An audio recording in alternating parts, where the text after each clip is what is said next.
When I was a kid, my cousin was my best friend. We're about 6 months apart, so we did a lot of things alike. We liked the same cartoons, we played with the same toys, and we liked to get up to the same kind of mischief together. Whenever we would get in trouble, my uncle would come around and he'd yell at us and he'd say, "You know, each of you has half of a brain, and together you have even less than that." And we would die laughing. That would just crack us up so bad. And then we'd get in more trouble because we were laughing while he was trying to be serious and reprimand us. But I mean, come on, it was his fault. He would say it every time and he knew we were gonna laugh. And so the thing about that statement is that it has stuck with me for all of my life. That is one of my favorite childhood memories. And I still think it's funny, but to some extent I think it's funny for a different reason. And here's why.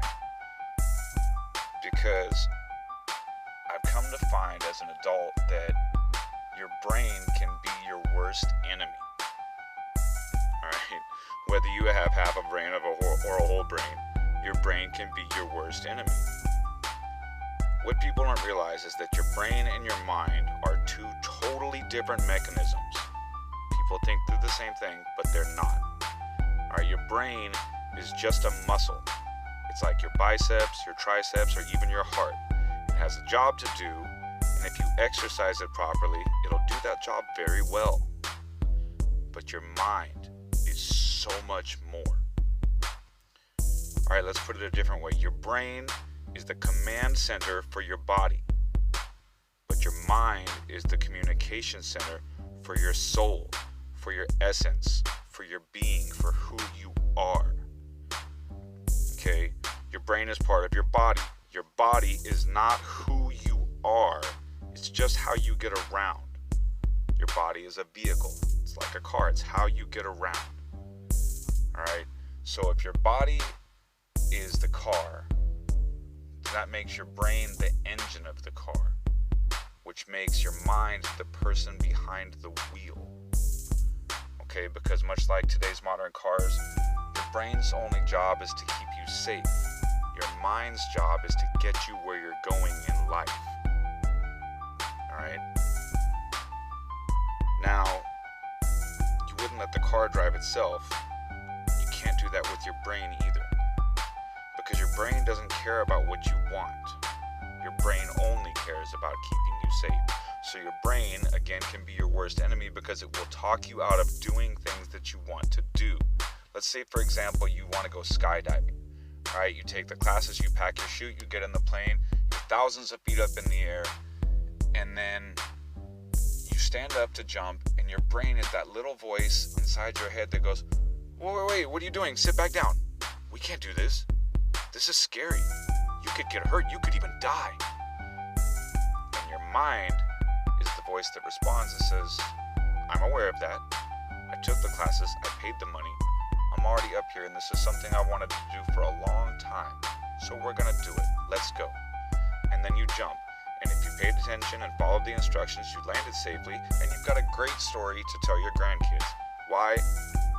Because you didn't let your brain talk you out of doing what you wanted to do. Alright, or another example, guys, I know you can all relate to this. You go to talk to a girl, you see a really pretty girl, and you think, I'm gonna go talk to her. And your brain is that little voice that goes, whoa, slow your roll, Junior. You can't go talk to her. First of all, she's way out of your league. And what if she laughs at you? What if she says no?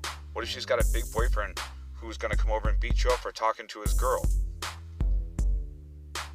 Your mind is the voice that responds and says, okay, first of all, we're all in the same game. There are no leagues. Secondly, the worst you can say is no. And thirdly, I don't see anybody else around. The only way I'm going to find out is if I take a chance. So you go talk to her, you get her number, and next thing you know, you've got a hot new girlfriend.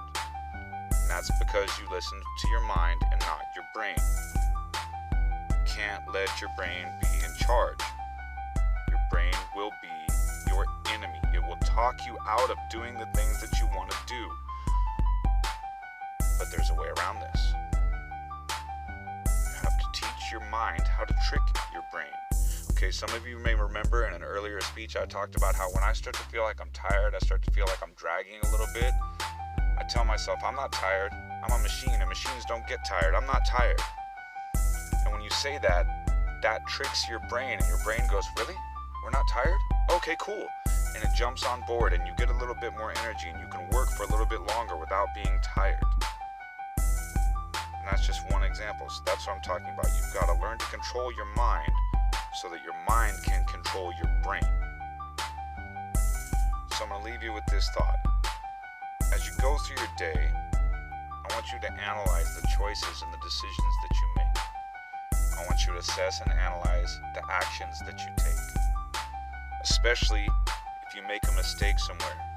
You knock something over, you say something you shouldn't have said, or you hurt somebody's feelings, something like that. Ask yourself, which mechanism made this choice? My mind or my brain? And the point in doing that is that once you can learn to determine which choices are being made by which mechanism, you can learn to control which choices are being made by which mechanism. You can learn to control which mechanism is going to be driving the car. Don't let your brain drive the car.